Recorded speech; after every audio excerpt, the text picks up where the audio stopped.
This video is a compilation of daily project reports from summer 2014.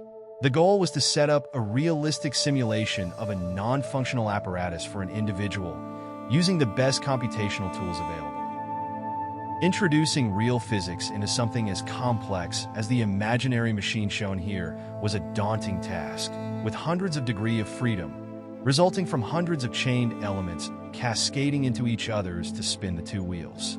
By their sheer number, the initial set of constraints were equally challenging to put in place, tempering with the numerous problems of having multiple simultaneous contact points and sizing the correct mesh dimension and the time steps to prevent cross-body penetrations on the variety of shapes present in the simulation took several trials.